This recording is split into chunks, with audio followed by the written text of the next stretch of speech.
Hello दोस्तों, आज हमारी डिस्क्रिप्टिव सीरीज़ का अगला जो टॉपिक है वो है एग्रीकल्चर इन इंडिया।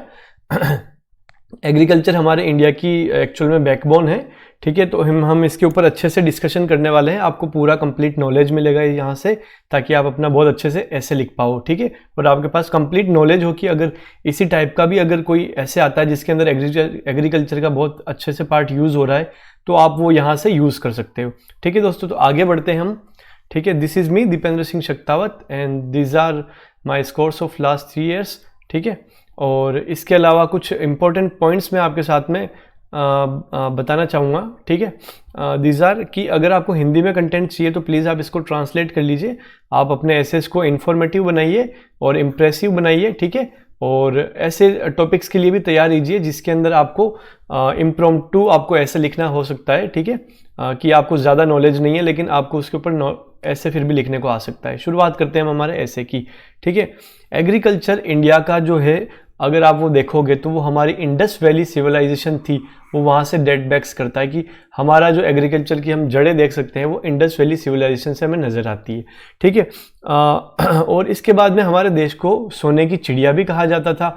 ठीक है, इन्वेडर्स के आने से पहले इन्वेडर्स ने काफ़ी लूट पाट मचाई और फिर ब्रिटिशर्स आए, उन्होंने भी बहुत लूट पाट के वो चले गए। ठीक है, तो हमारा जो ये आज गोल्डन बर्ड है वो आज लॉस्ट हो चुका है, हमें फिर से इसको वापस खड़ा करना है, वापस उसको हमें रेडी करना है। इंडिया की जो आपको पता है, आपका जो ज्योग्राफी है वो बहुत ही रिच है, काफ़ी मिनरल्स हैं, बहुत फर्टाइल लैंड है और हमारे पास में लगभग सारे के सारे रिसोर्सेज है। हमारे पास में हिमालय से लेके, ठीक है, हमारे पास में दो तरफ ओशंस पड़े हुए हैं। ठीक है, यहाँ हमारे पास में डेजर्ट है, तो यहाँ पे हमारे पास में होता है ना हिल से वापस हिमालयास की। तो हमारा जो देश की ज्योग्राफी है वो काफ़ी ज़्यादा ब्रॉड है और काफ़ी फर्टाइल है और हर तरीके के मिनरल्स और रिसोर्सेज यहाँ पे अवेलेबल है। इंडिया की जो इकोनॉमी एक्चुअल में है वो एग्रीगेरियन है, कि हमारा जो हमारी देश की इकोनॉमी वो एक्चुअल में एग्रीकल्चर बेस्ड है। ठीक है, ये हमारी जो है इकोनॉमी वो एग्रीकल्चर बेस्ड है, जिसके अंदर अगर मैं आपको कंपेरिजन करके दिखाऊं हमारी इंडिपेंडेंस के साथ में, तो इंडिया की 72% पॉपुलेशन जब इंडिपेंडेंस का टाइम था तब एग्रीकल्चर के अंदर इन्वॉल्व थी। ठीक है, और आज हमारी लगभग 58% पॉपुलेशन जो है वो एग्रीकल्चर के अंदर इन्वॉल्व है। ठीक है, पहले जब हम बात करते थे 72% जब पॉपुलेशन थी तब हमारे देश की 55% नेशनल इनकम यहाँ से जनरेट होती थी इस एग्रीकल्चर के थ्रू। ठीक है, लेकिन आज वही इनकम जो है, आज ये 58% पॉपुलेशन है, ये सिर्फ 15% हमारी नेशनल इनकम को ही जनरेट कर पाती है। तो आप देख सकते हो कि जहाँ पे हमारी बैकबोन है वो बैकबोन आज हमें कितना कंट्रीब्यूट कर पा रही। सिर्फ हम 15% के लमसम हैं। लेटेस्ट रिपोर्ट के अंदर आप देखा जाओगे तो वो 17 से 18% जो अभी रिसेंटली रिपोर्ट आई थी। ठीक है, लेकिन ये 15% का एवरेज है जो आपका रहता है। तो काफ़ी बुरी डिसमल कंडीशन हो चुकी है हमारे एग्रीकल्चर की। ठीक है, इंडिया जो है वो वर्ल्ड वाइड सेकंड नंबर पर रैंक करता है किस चीज़ के अंदर, फार्म आउटपुट्स के अंदर। जितना भी हमारा फार्म आउटपुट होता है वो सारा हमारा सरप्लस में होता है, हम अदर कंट्रीज के अंदर इसको एक्सपोर्ट भी करते हैं। लेकिन हमारा इंडिया जो है लार्जेस्ट प्रोड्यूसर है वो किसका है, मिल्क का, पल्सेस का और स्पाइसेस का। ठीक है, ये हमारा लार्जेस्ट प्रोड्यूसर है इंडिया इस चीज़ के अंदर। ठीक है, अगर आप बात करोगे हमारी इंडिपेंडेंस, क्योंकि वही हमारा एक रेफरेंस पॉइंट है, तो वहाँ से अगर आज आप देखोगे तो जितने भी सारे सेक्टर्स हैं, सारे के सारे सेक्टर्स बहुत अच्छा ग्रो कर चुके हैं, बहुत अच्छे से फ्लोरिश हो चुके हैं। लेकिन सिर्फ एग्रीकल्चर ही एक ऐसा सेक्टर रह गया है जो काफ़ी पीछे और काफ़ी होता है ना बुरी कंडीशन के अंदर एग्रीकल्चर की हालत रह गई है। इसकी जो आप अगर लास्ट 5 ईयर की अगर आप इसकी ग्रोथ देखते हो, लास्ट 5 ईयर्स की, तो वो लेस देन 8% ग्रोथ रेट के ऊपर चल रहा है, जो कि बहुत ही कम है एवरेज इसका जो ग्रोथ रेट होता है। ठीक है, तो बहुत बुरी कंडीशन चल रही है एग्रीकल्चर की इंडिया की। हाँ ठीक है, अब हम इस चीज़ को समझेंगे कि हमारे एग्रीकल्चर की स्टेट जो है वो इतनी डिसमल क्यों है, इतनी ख़राब क्यों है। तो आप ये देख सकते हो, सबसे पहला पॉइंट है कि हमारे इंडिया का लगभग 33% जो हम एक साल में प्रोड्यूस करते हैं वो हम लॉस्ट कर देते हैं। ठीक है, हमारे पास में प्रॉपर इसका स्टोरेज कैपेसिटीज़ नहीं है, हम इसको हैंडल नहीं कर पा सकते हैं, हम इसको मेंटेन नहीं कर पा सकते। उसके पीछे वेरियस रीजंस है। सबसे पहला अगर आप रीज़न उठा के देखते हो तो आपका एक इकोनॉमिकल एस्पेक्ट आता है, जिसके अंदर मैं ये बोल सकता हूँ कि फार्मिंग के अंदर मैंने बताया सारे के सारे सेक्टर बहुत आगे जा चुके हैं। मतलब सारे के सारे इंडिया के सेक्टर है वो बहुत आगे जा चुके हैं। सिर्फ फार्मिंग ही एक ऐसा सेक्टर रह गया जिसमें काफ़ी लो इनकम है, जिसकी ग्रोथ बहुत कम है। अब यहाँ पे ये होता है कि अब प्रोडक्टिविटी बहुत कम हो चुकी है, ठीक है। क्यों? क्योंकि अभी जो लैंड्स वगैरह है वो काफ़ी फ्रेगमेंटेड है। पहले अगर किसी के पास, आदमी के पास 100 बीघा होती थी, तो आज उसकी 5 जनरेशन्स निकल चुकी है लगभग, और सबके पास 3-3, 4-4, 10-10 बीघा ज़मीन ही हिस्से में आती, तो प्रोडक्टिविटी भी उससे काफ़ी लो हो जाती है। किसानों के ऊपर काफ़ी कर्जा उनके ऊपर चढ़ जाता है, क्योंकि वो उतना भी वहाँ से नहीं निकाल पाते जितना वो वहाँ पे इन्वेस्ट करते हैं, खर्च करते हैं। काफ़ी हार्वेस्ट लॉस हो जाता है, हमारे पास में वेयर हाउसेस की कमी है, ठीक है ना, हमारे पास ग्रैनरीज की कमी है, हमारे पास गोडाउन्स की कमी है। तो ये काफ़ी कुछ पॉइंट्स है, ठीक है। इसके बाद में एक हमारा अगला जो आता है वो आता है इकोलॉजिकल एस्पेक्ट। नेचर जो होता है वो किसी को नहीं छोड़ता है। हमारे पास में आजकल क्योंकि क्लाइमेट चेंज हो रहा है, तो हमारे पास में फ्रिक्वेंट फ्लड्स, ड्रॉट्स आ रही है, लैंड की फर्टिलिटी काफ़ी ख़राब होती जा रही है। बहुत सारी जैसे कंपनीज अगर आप उठा के देखते हो, जैसे कोई कंपनी है, मैंने उठा लिया लेज, ठीक है, तो वो वहाँ के पर्टिकुलर इलाके के जो फार्मर्स है उनके साथ में टाई अप कर लेती है कि आपको सिर्फ पोटैटो ही यहाँ पे उगाना है और उनकी क्वालिटी का उगाना है, ठीक है। तो उससे क्या होता है, जब आप कंटिन्यूस एक ही अगर क्रॉप एक ही फील्ड पे उगाओगे तो वहाँ की फर्टिलिटी काफ़ी ख़राब होगी, और कहीं ना कहीं अनएजुकेटेड फार्मर्स होते हैं तो लैंड की फर्टिलिटी भी इसका एक मुख्य कारण है, ठीक है। ग्राउंड वाटर के अंदर अब वाटर की कमी काफ़ी हो चुकी है, नदियाँ सूख चुकी है, कीटों का और कीड़ों का अटैक होता है, ठीक है। क्लाइमेट चेंज हो चुका है, जो कि सबसे बड़ा रीज़न है आपकी इकोलॉजिकल एस्पेक्ट का। रेंस का इरेटिक हो चुकी है, पता नहीं कब ज़्यादा हो जाती, कब कम हो जाती है, जब ज़रूरत होती तब नहीं होती। रिवर्स ड्राई हो चुकी है। तो ये कुछ इकोलॉजिकल एस्पेक्ट हो गए। कुछ इसके सोशल एस्पेक्ट भी है, जिससे हमारा एग्रीकल्चर काफ़ी प्रभावित हो रखा है कि राइजिंग फार्मर्स सुसाइड। अगर मैं आपको डाटा एक बताऊंगा यहाँ पे, तो लगभग 1995 से लेकर अभी तक, ठीक है, जो आपका डाटा बताता है कि अभी तक 5 लाख जो आपके फार्मर्स हैं, आपके 3 लाख फार्मर्स ने अभी तक सुसाइड कर रखा है, ठीक है। तो ये एक बहुत ही भयानक फिगर है कि एक किसान जो इस देश का अन्नदाता है, उनकी जो संख्या है वो आपका 3 लाख की संख्या है जिन्होंने सुसाइड किया है। तो ये एक काफ़ी बुरा पॉइंट है कि हम यहाँ से देख सकते हैं हमारे एग्रीकल्चर की कितनी बुरी हालतें हैं, ठीक है। हमारे पास में जितने भी फार्मर्स हैं वो ऑलमोस्ट अनस्किल्ड है, इलिटरेट है, तो उनको होता है ना आज के ज़माने के हिसाब से कुछ ज़्यादा नॉलेज नहीं है, तो कहीं ना कहीं वो भी एक रीज़न है सोशल का। और मैंने आपको बताया फ्रेगमेंटेड लैंड है कि अब जो हिस्से हो चुके हैं वो ज़मीन के, वो काफ़ी ज़्यादा हो चुके हैं, जिससे हर एक हिस्से में बहुत कम, हर एक इंसान के बहुत कम आती है। फिर आती है फेमिनाइजेशन ऑफ एग्रीकल्चर।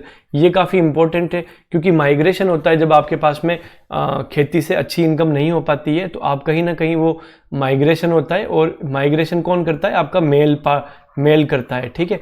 आदमी शहर में जाकर पैसा कमाता है और औरत अब उसका खेत का ध्यान रखती है, तो कहीं ना कहीं ये फेमिनाइजेशन हो रहा है।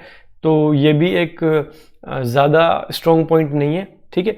और कहीं ना कहीं टेक्नोलॉजी को अफोर्ड नहीं कर सकते हैं गरीब किसान, और वो उससे अवेयर भी रह जाते हैं। तो ये कुछ सोशल एस्पेक्ट है। पॉलिटिकल एस्पेक्ट है कि इनफेक्टिव लैंड रिफॉर्म्स, ठीक है, बर्डन ऑफ लोन्स बढ़ जाता है, करप्शन इन गवर्नमेंट स्कीम्स, और भी कई तरह का करप्शन होता है, ठीक है। और जो आपके मंडी में मिडल मैन बैठे होते हैं, ठीक है, वो काफ़ी एक्सप्लॉइट करते हैं किसान को, और किसान अपनी मिनिमम सपोर्ट प्राइस जो होता है वो भी वहाँ से नहीं निकाल पाता है। तो ये कुछ सारे के सारे इसके एस्पेक्ट हो गए एग्रीकल्चर के, जिससे हम ये देख सकते हैं कि हमारे एग्रीकल्चर की कंडीशन बहुत डिसमल है। अभी तक गवर्नमेंट ने क्या क्या किया है? गवर्नमेंट ने अभी तक बहुत सारे 5 ईयर प्लान्स निकाले हैं, ठीक है। उनमें जैसे कि आप बोल सकते हैं ग्रीन रेवोल्यूशन लेके आए थे, ठीक है। तो ये काफ़ी फ़ायदेमंद रहा था उस समय के हिसाब से। ऐसे कई चीज़ें अभी तक स्टेप्स लिए हैं।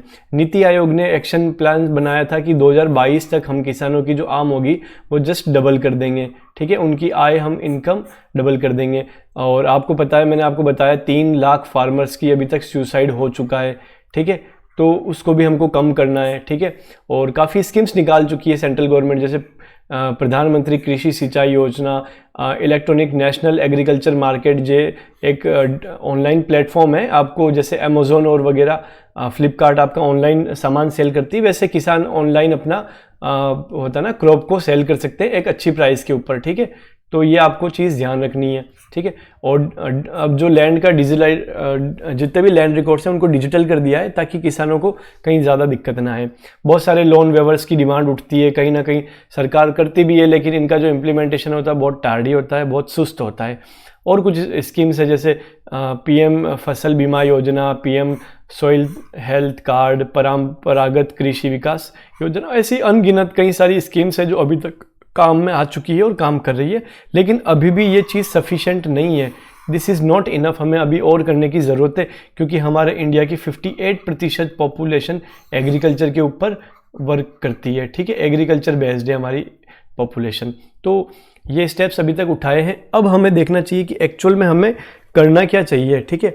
तो आप ये बोल सकते हो कि जितने भी एग्रीकल्चर मार्केट्स हैं उनको ई नेम के साथ में रिफॉर्म में लाना चाहिए। ये एक बहुत अच्छा प्लेटफॉर्म है ई नेम का, ठीक है, जहाँ पे डिजिटली और ऑनलाइन आपका किसान अपनी खेती के क्रॉप्स को बेच सकता है, ठीक है। किसान से गवर्नमेंट को डायरेक्ट अपना सामान परचेज करना चाहिए ताकि जो आपका मिडल मैन होता है वो एलिमिनेट हो जाए और आपको किसान को मिनिमम सपोर्टिंग प्राइस मिल सके ताकि वो नुकसान में ना जाए, ठीक है। इंडिया को मैंने बताया 1/3 आपका जो क्रॉप होता है वो हर साल लगभग 33% लॉस्ट हो जाता है, ठीक है। तो उसके लिए हमें वेयर हाउसेज, गोडाउन्स, ग्रेनरीज की ज़रूरत है। हमें माइक्रो इरिगेशन के ऊपर फोकस करना चाहिए, जैसे कि ड्रिप इरिगेशन, स्प्रिंकल इरिगेशन, जिसमें आपके पानी ऐसे होता है ना, बाहर निकलता रहता है। मोर क्रॉप पर ड्रॉप, हर क्रॉप के ऊपर हर एक ड्रॉप के ऊपर आपकी क्रॉप मोर होनी चाहिए। तो ये आपका ड्रिप और स्प्रिंकल इसके ऊपर वर्क करता है, ठीक है। आपकी फार्मिंग मिक्स्ड होनी चाहिए, जिसके अंदर आपके पास में एनिमल हस्बेंड्री होनी चाहिए, ठीक है। आपके पास में कैटल रियरिंग होनी चाहिए, ठीक है। और मल्टीपल क्रॉप्स को हमें यूज़ करना चाहिए जिससे कि पैटर्न चेंज होता रहे, आपकी जो होती है ना फर्टिलिटी खराब ना हो, ठीक है। जो भी स्पेशलाइज जोन होते हैं, किसी ज़मीन पर क्या अच्छा होता है, किसी ज़मीन पर क्या अच्छा नहीं होता है, तो उसके लिए स्पेशल इकोनॉमिक होता है ना एग्रीकल्चर जोन्स बनाने चाहिए गवर्नमेंट को, ताकि वहाँ के किसानों को ज़्यादा फायदा हो पाए। किसानों को एजुकेट करना चाहिए स्कीम्स के बारे में और होता है ना फार्मिंग टेक्निक्स के बारे में, और कहीं ना कहीं इसका मॉडर्नाइजेशन करना चाहिए एग्रीकल्चर का, ताकि किसानों को इस चीज़ का ज़्यादा से ज़्यादा फ़ायदा मिल सके। जितनी भी पेरिशेबल आइटम्स होते हैं, जैसे आपका टमाटर हो गया, आपका आलू हो गया, या आपकी फ्रेश जो वेजिटेबल्स होती है, उनको फटाफट से उनकी क्विक सेलिंग हो जाए, ठीक है। और ताकि किसानों की वो चीज़ ख़राब ना हो, और हमारा 33% के अंदर जो लॉस्ट होता है, कहीं ना कहीं ये चीज़ भी उसके अंदर कंट्रीब्यूट करती है।